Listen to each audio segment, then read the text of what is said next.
welcome back to my channel. Today is just another continuation of the games that I beat in 2020. So again, these are the games that were not on my to beat list.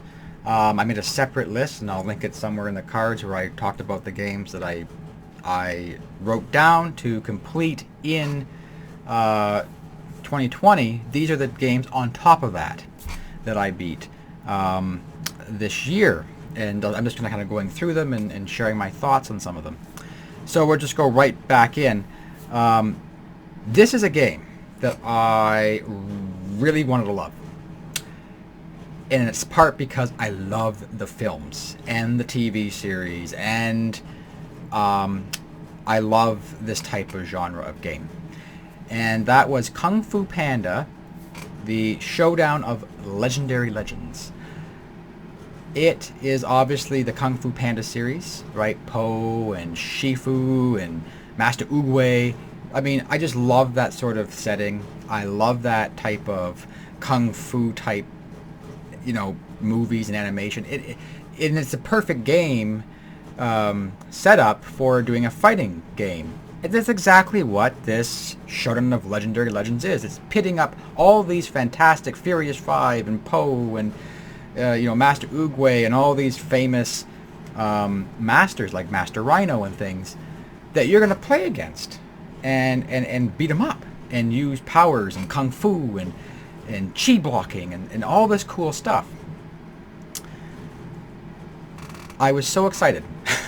Yet what ended up happening is it's just an average run-of-the-mill fighter. I found that the controls at times were unresponsive. I would actually be punching my controller. I used to get so frustrated just to get them to do the move. And I thought it was my controller at first, so I switched to another PS4 controller, and it wasn't that. I found that the attacks, some of them they weren't varied enough. Some of them I found certain characters had similar attacks. And similar, like almost same animations. It just was an ordinary run-of-the-mill fighter, it seemed to me. Nothing special to run home about and write home and be excited about. It just was a normal game. The only thing that was exciting was that it was using Kung Fu Panda characters. Very basic as far as I was concerned. And it was kind of a letdown because there was so much potential that they could have done with it if they put a little bit more thought into it.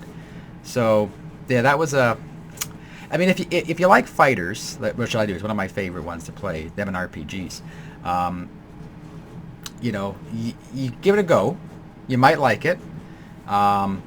You might. It's fun just to have if you have some people over, have some fun and play it for a little bit.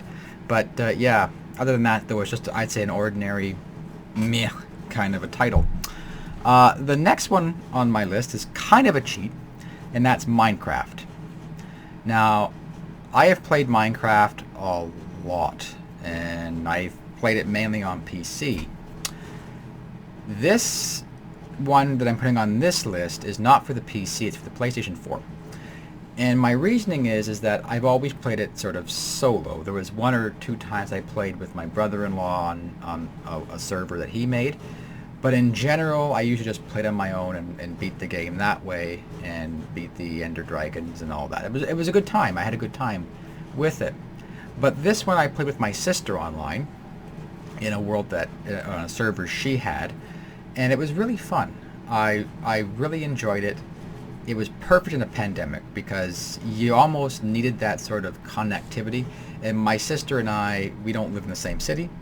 We still live in the same province in Canada, but it was nice because of the pandemic. You can't see each other, but be able to have Skype or chat open so we could still talk to each other while playing and feel like we were in the same room, just like we used to all those years ago playing in our basement. These various games.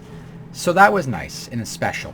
And so going through and doing that was nice, and I thought I'll put it on my list. So it's kind of a cheat to have on, but nonetheless. Another game on my list that, again, I at first wasn't sure if I'd like it, and part of it was because of the animation and art style. It's beautiful art style, but some of the animation was a little bit odd, at least in the trailer. And so you always can't judge a thing by its trailer, a game by its trailer. But anyway, so I gave it a go, and this game was called Never Alone. And boy, was I in for a surprise. I think it is a major hidden gem. It is a wonderful story that takes influence from Inuit culture, and it's about a little Inuit child who gets lost and has some their village was attacked, and he's being guided by the spirits. And you get a spirit guide, and it's a fox. And it's just magical in part because my daughter, Aurora, often reminds me kind of the fox. There used to be this animated short out there about how the Aurora Borealis was made and how many of these animals were given access by a spirit to be the stars in the sky, and the fox didn't get the opportunity. And so the spirit gave the fox the ability to be the Aurora Borealis, and so we think of my daughter as that. So it was really cool to have this little fox that has that magic, so that you could do that. Sorry, the cat is jumping everywhere out there. Anyway, so we really enjoyed that. And my wife liked it too to watch. What I actually liked the most about it was that the platforming was really good. The story was phenomenal. It was an excellent story, and the platforming was great. It's an action platforming game. It was really good. But above all that, what I liked even more was that you were learning about the culture through videos. So as you went through the game, you progressed, you'd unlock videos and different artifact type things that you could then learn about the culture, and through documentary type footage and reading about it. And I love that kind of stuff, because it's not only a game that you're playing and experiencing that kind of culture and that kind of world, but then you're also learning it and having a new appreciation for it. So I really liked that, and I really enjoyed it, and we taught our daughter a little bit about it as well. Now, the next game on my list is a game that I didn't play very long, and that's because there's a lot of assholes out there, and they annoyed the hell out of me. But it's a very famous game. Most people have played it. I'm just late to the party, and that's PUBG. I played it for about 2 weeks, got really into it, super addicted to it, because it's just the type of gameplay it is. You know, it's a shooter.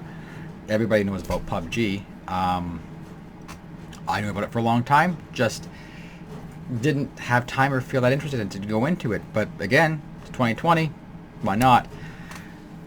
And I got pretty far.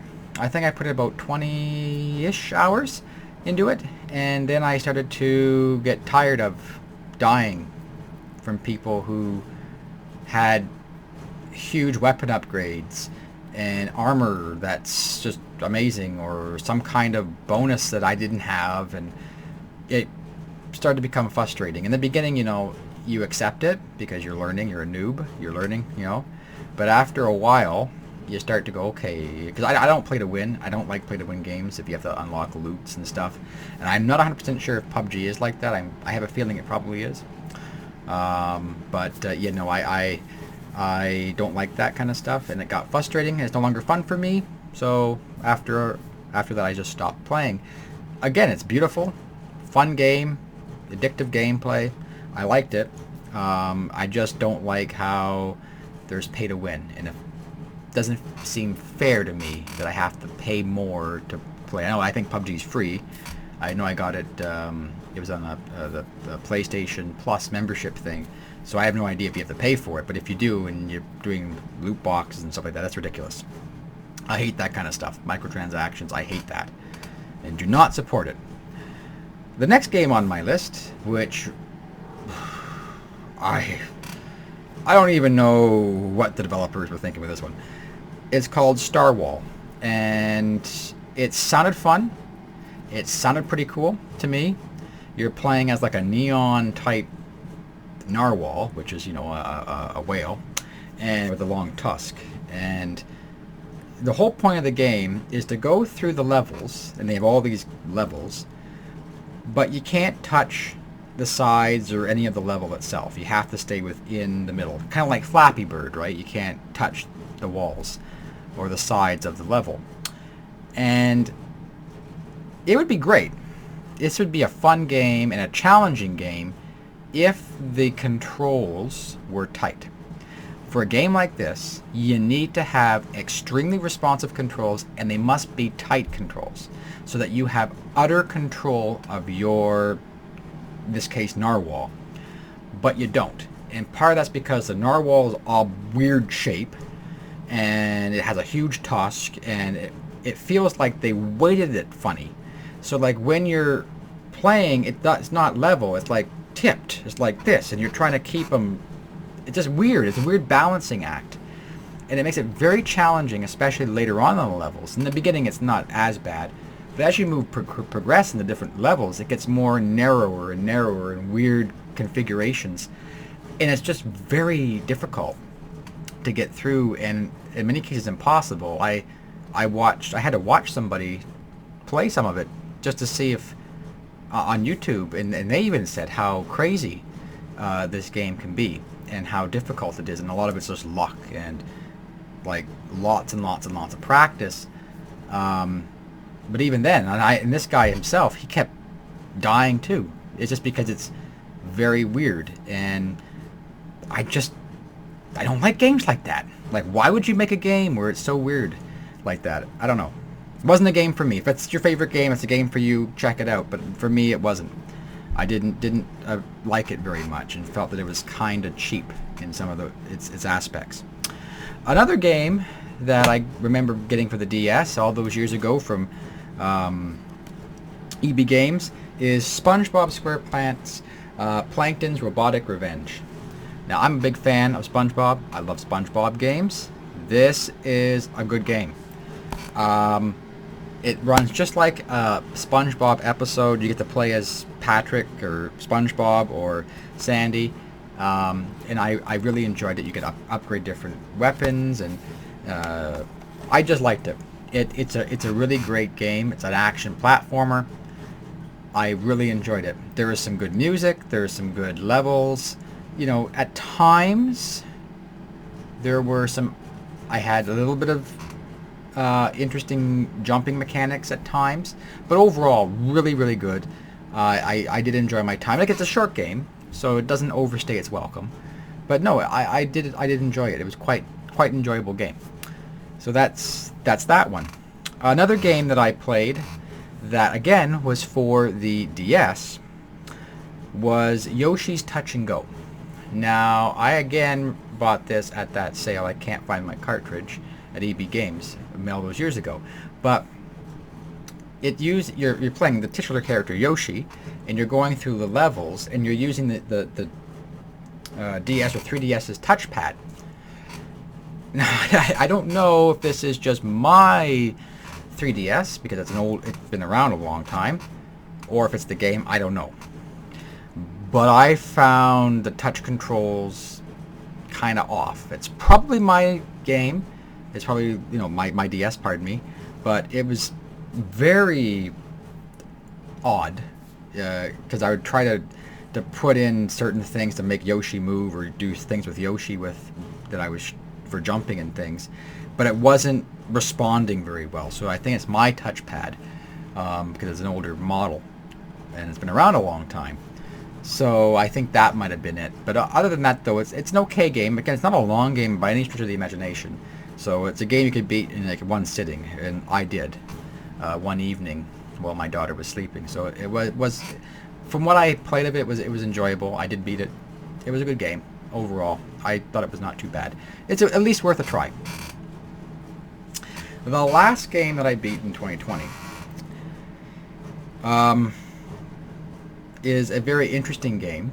It's a game that I didn't beat it, so I should rephrase it. I never beat it. I got, I think, 10 hours in, and maybe a little less than 10 hours now I think about it. It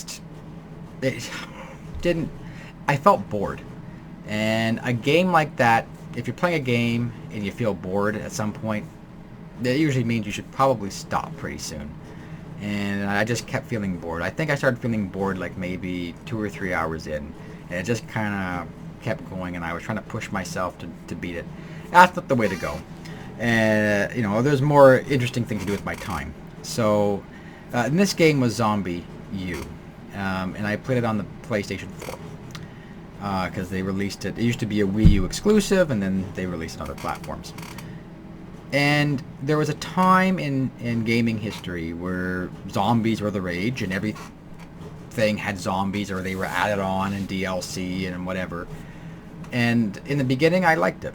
I thought it was quite fun. It was innovative. It was enjoyable. Now I just feel it's saturated, right? You have other ones that are better, right? There's so many games that have zombies or zombie-like creatures in them, and they're way better. And I appreciate that Zombie U is done in London. It had some kind of a story to it. You're a survivalist going through London, England.